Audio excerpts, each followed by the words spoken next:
this camera is going to be on you, but Okay. you can just talk to me. I'm looking I'm at gonna move, you. I'm gonna Yes, move this this one. one chair though, it just kinda Okay. seems a little. Sure. This camera will get the two of us together. Okay. I love it. The tinier the camera, the wider the shot it gets. And Technology. I don't know if you have this. This is the estimated number of injuries and reported deaths associated with inflatable amusements, 2003 to 13, by the Consumer Product Safety Commission. We saw that. Is this your copy? It's your copy. Oh, thank you. I appreciate that. Yeah, we were trying to see if there was anything past that date, but it looks like I that's think the that's most recent. That's the most recent. Okay. I'm just gonna give a quick clap. Okay. See, we don't have those fancy, What do they call Oh, it? Hollywood. fancy, what are you talking about? Hollywood. Call it clapboard or something? Yeah, What's it's it exactly called? what it's called. Yeah, That is exactly what it's called. we use our hands. We work. It's the here. same thing. Alright, I'm good whenever you guys are. Okay. All right. I want to make sure I'm saying this correctly. Okay. Attorney Chris Shakib. Yes. With Terrell and Hogan, thanks so much for being here with us to talk inflatables. First of all, let's talk about the liability just in general. For parents, caregivers, people who throw parties in their backyard, what liability do they have to worry about? Everybody has the duty to exercise normal care, and normal care or reasonable care is basically doing the things that anybody should do or should know to do, in the exercise of reasonable care or due diligence. So they need to look at what the directions say in the proper use of an inflatable, and those are the things they're going to be responsible for. And if they don't do those things and someone is hurt, then they can be liable. Well, speaking of responsibilities, I've recently been to a couple of parties where, okay, kids, there's the inflatable, go for it, and the parents come over here and talk. What responsibilities do the parents have? What do they have to worry about if they're having a party and they have other people over who are going to be using the bounce house? Well,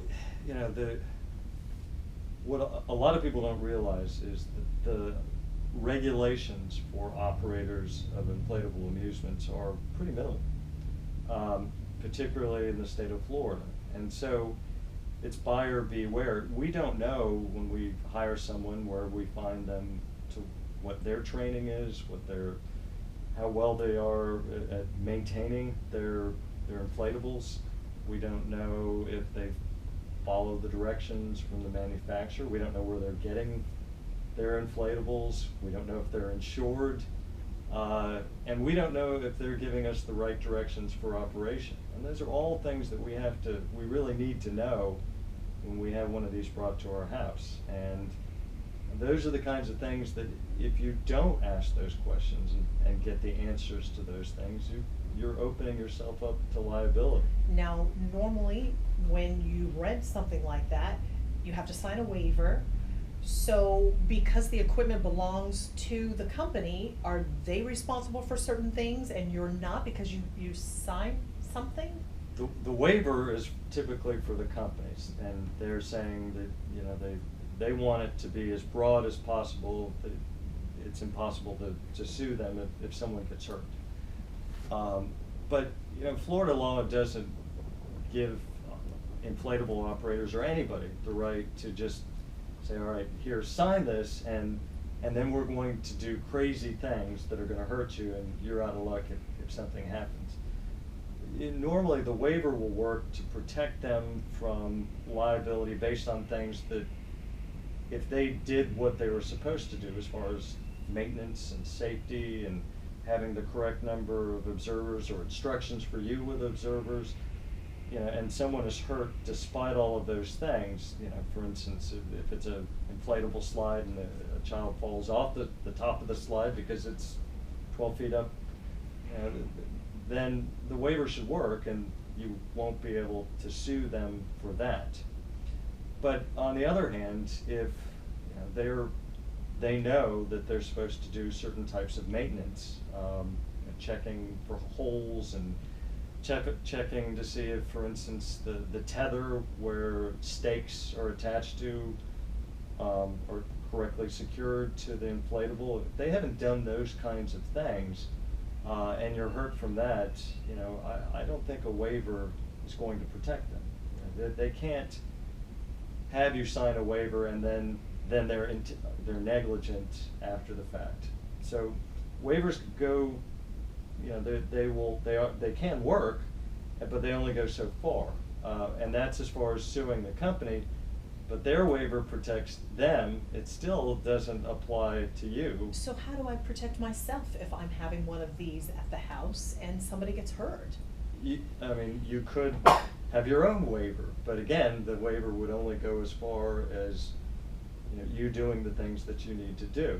The best way to protect yourself is to do your homework. When you are going to rent one of these,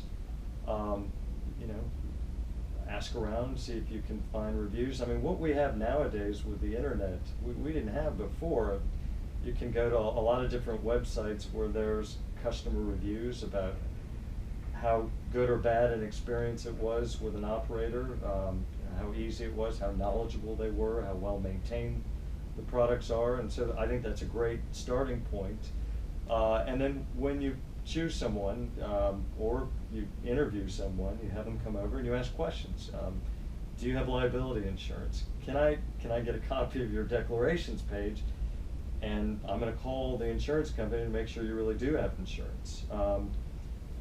Where are the manufacturer's instructions for safe operation? And do you have them with them? Can I see them so that we know how to do it? What are the instructions that we should follow? How many observers, adult observers, should be present? What's the limit for occupancy? How many kids can be using it? A lot of this is printed on the inflatable, but you want to ask those questions and you want them to give you the directions for how to safely operate it. You want to ask about, when we're talking about bounce houses in particular, because this is Florida and our weather can be pretty unpredictable. One of the issues with outdoor inflatables is, you think you're putting your children in a soft, safe, bouncy playhouse that under certain weather conditions, it's like tying your child to a kite, all of a sudden, and they're at risk for being really hurt. And so, you want to find out, all right, are all the tethers that came with this in place? And do you have all the stakes? And the stakes that we have, are these the original stakes from the manufacturer, or did you change it? And how do we know that these are the right stakes to be using? And you want to make sure that they work, and you can rely on them to do it, but that won't protect you if someone is hurt and one of your guests sues you. You have your own independent duty to look to the extent that you're able to find out to make sure that it's safe. And if you're not renting but you buy one of these, because you can go to one of your big box wholesale stores and actually buy a bounce house, usually for toddlers or for preschoolers, there is no one to ask these questions of. Then your obligation to read the materials provided by the manufacturer is even greater.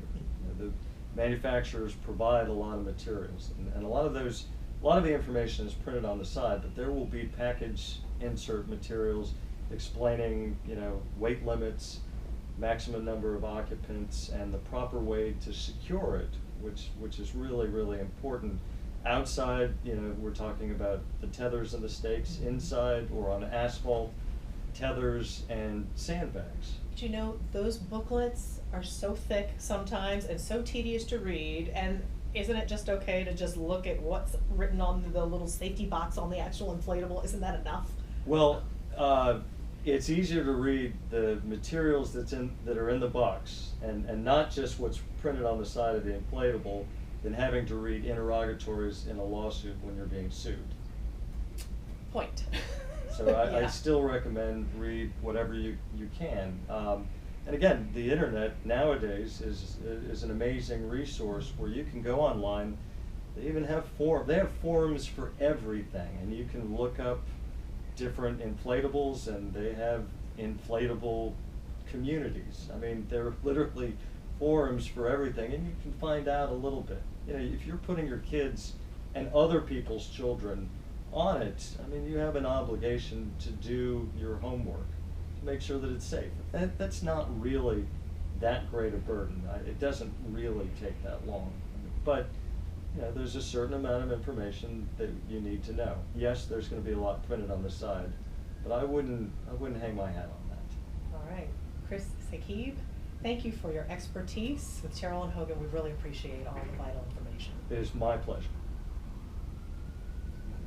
Awesome. We're just getting two shots. Okay. All right. He's going to get a couple more shots of us together. Okay.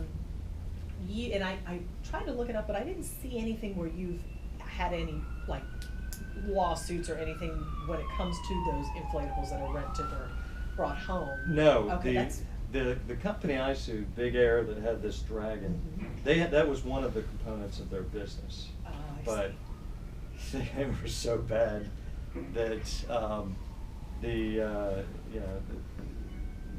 they couldn't even get it right doing it in their actual facility. And it was really bad. They went out of business.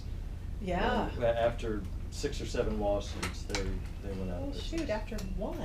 Yeah. I mean, you would think you'd say, oh, I don't want this happening again, let me do something. I mean, it was kind of ridiculous because they went out of business so abruptly that the dragon stayed in the facility, and the landlord locked them out because they stopped paying their rent. And so we wanted to inspect the dragon, but we couldn't get in because the landlord didn't want anybody getting in until the back due rent was paid. And so Oh, it gosh.